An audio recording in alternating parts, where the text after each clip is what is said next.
Hey, what's up guys, Riff here. So today we're going to be looking at some more appeals to the modern audience that end up backfiring for the studios who made those statements. We're going to be looking at some updates regarding Star Wars Outlaws and the continued failure of that project. But we're going to start with Indiana Jones and the Great Circle. So this is a game that has, a weird reputation because it's one that is positive in many aspects but negative in many aspects regarding the reputation of this game and all the companies involved with its production. Now, if you see the reviews on Steam here, they're very positive.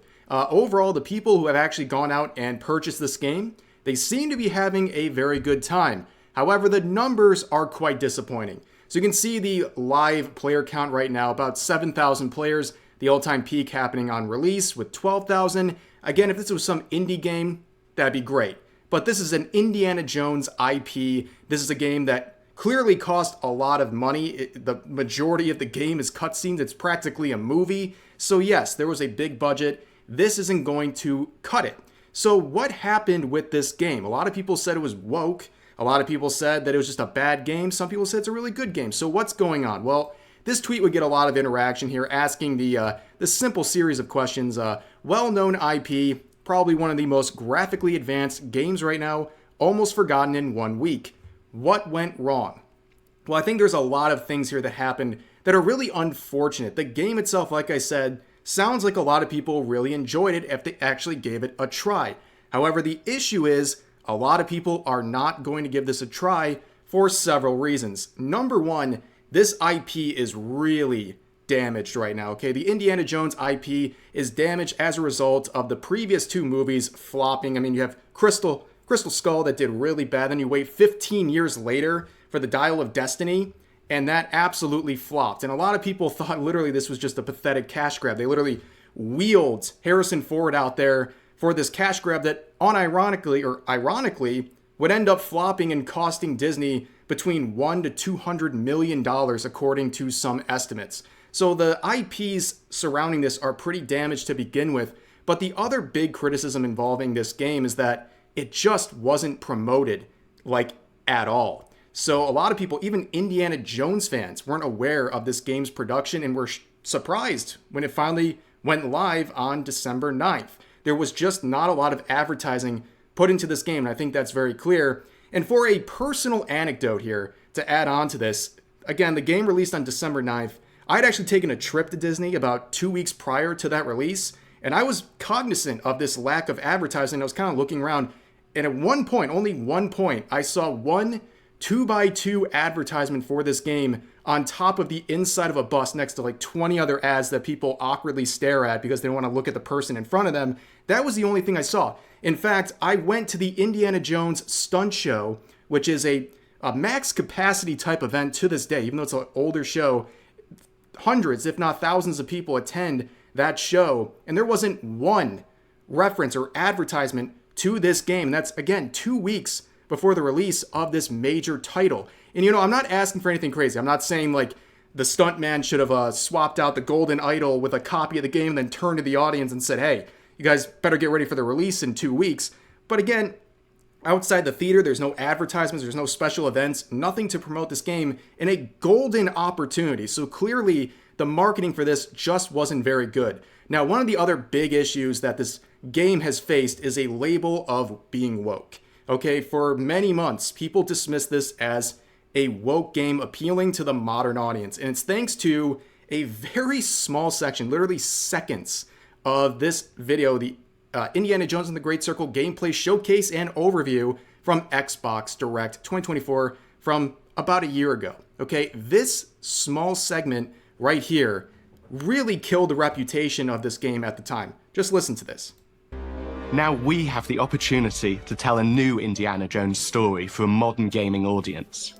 So there you have a senior narrative advisor there saying that this game is an appeal to the modern audience. And you can see this is the most played through part of the video. And just, it looks silly, right? Like this just looks like something that is leading towards a woke product. And a lot of people saw this and said, yup, I'm just dismissing this game. I'm not giving it a shot no matter what. Because anytime you hear the magic phrase, modern audience, people just tune out. And for good reason. Now, this is a problem that was escalated because there was no advertising for this game. So for a lot of gamers, this right here, seeing memes about this on social media or seeing this video itself, this right here was their first and only impression of this game until release. Yeah, that's not good. Again, so it's compounding the problem with the lack of advertising, and then the only real look people are getting is this right here, and it just made them not want to give this a chance. And again, you look at the IPs attached, Indiana Jones, Disney, a lot of people just don't trust these products. However, a lot of people, when they saw the initial reviews of Indiana Jones, they tried to flip the script here in probably one of the worst age tweets. Bro deserves some massive apologies. 80,000 likes, and he's basing this off the fact that a day before release, all of the reviews for Indiana Jones and the Great Circle were extremely positive. And that's another issue too. They waited. They had a very long embargo on reviews for this game right up until days before release. They all come out very positive, but it's a little too late at that point. And some people thought, well, it's got the reviews, it's going to do well. Well, it didn't. And we kind of see what's going on with this game generally. The numbers are definitely disappointing, and there's a lot to blame here. The damage to the IP, the damage to the reputation of this game, it's all very traceable. But also, before we move on to the next topic here, can we stop with these trigger warnings for Disney products? They had to basically do a trigger warning saying that they disavow all of the certain types of imagery, because YouTube might nuke you for saying these words. Do we really have to do this? Is the modern audience so stupid that they have to be told that they don't actually support the behaviors of that group in the game? Like, are we that dumb as people that you have to do it? It's so pandering and stupid. But anyways, let's go on to another comparison point right now, and that is Star Wars Outlaws. Again, another extremely successful and profitable IP coming out with a major AAA release, and it's just a major flop. You can see right now, the Steam release that was somewhat recently, but again, the initial release was only a few months ago, 1,300 in-game players for this game. And we know, too, that according to sources, that this game sold 1 million copies in its first month, which is a major, major disappointment. They have to sell many more millions just to break even based on industry standards. So this is a really bad look. And right now, you can see, since its release a month ago on Steam, nothing. It's just slowly dying out. There's really no interest here. And this right here is just Star Wars Outlaws in a nutshell. People are sharing around this image. So some of the devs who worked on Outlaws, they admit that so few players have interest in this game that nobody, not a single player, not out of the millions who tried, unlocked a specific mount from competing or completing some of the mini games from Outlaws. Not a single person. Nobody. That is the modern audience in a nutshell. They didn't show up, and the ones who did, they didn't even really care that much. They didn't even go that deep into the game that literally the devs have to come out and say, hey guys, there's this secret mount. You just got to do some basic tasks in game that you were kind of supposed to do anyways.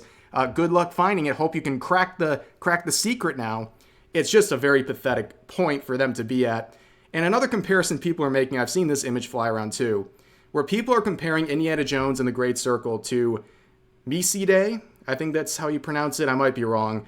But they're comparing this game, obviously, Indiana Jones, beloved IP, massive budget, to this indie Japanese game that is absolutely crushing Indiana Jones right now. And I think it's just kind of funny to see something so simple, a simple game like that, destroying an IP that is that successful and it has that much history and support. This is the Miside current player count right now, 13,000, nearly double Indiana Jones right now, and their all-time peak is at 23,000, and you can see the climb. They're only increasing every single day as opposed to Indiana Jones or Star Wars Outlaws that is decreasing every single day.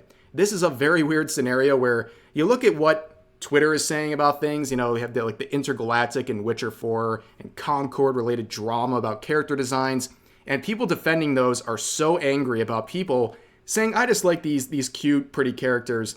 And really, that's kind of what's on the face of Miside, right? Just like any other anime-styled game, that's kind of the allure that gets them in the first place, and people still they freak out. And speaking of intergalactic, Naughty Dog right now, they're in a corner. They have put all of their effort behind this game, and Intergalactic it's going to be a challenge. Ever since the unveiling of the trailer and the first peek at the main protagonist here, this game has been facing a really rough road. In fact, another comparison point, people are comparing Intergalactic's trailer to Concord. And yes, it's a little bit of a unfair comparison. Obviously, the number of dislikes versus likes is just completely different. So, like, obviously, Concord has 8,500 likes on their trailer. Intergalactic has 95,000, but the ratio of dislikes comparatively is pretty insane. They're not going to be the next Concord, that's for sure. Intergalactic will do some decent number of sales just because it's a Naughty Dog product, but it's not going to do what it could have if it made a different choice of main protagonist. You don't have to trust me on that. That's just kind of the reality. As people have pointed out, like people like Asmongold and others, there's just not a big market for like muscular, masculine looking female leads, especially for genres that have supporters that don't really look for that sort of choice of main character. I think it was a big mistake. I think, again, it shows that Neil Druckmann and also Naughty Dog, they just don't have a pulse on gamers right now. They don't know what they want. They're making decisions that would have made sense if you wanted to impress people on Twitter back in 2020. But times have changed. People are rejecting this woke slop. And again, they kind of shot themselves in the foot with this choice of MC. And now we just kind of have to wait and see what happens with Intergalactic, because that's definitely going to be a conversation moving forward in the coming months. But for now, that is some of the updates regarding the modern audience and the appeals to that modern audience that just don't pan out, because that modern audience just doesn't show up. And when they do, even if they manage to, they're just not that interested in what they're playing. And the proof of that is Star Wars Outlaws, as well as the Indiana Jones and the Great Circle game.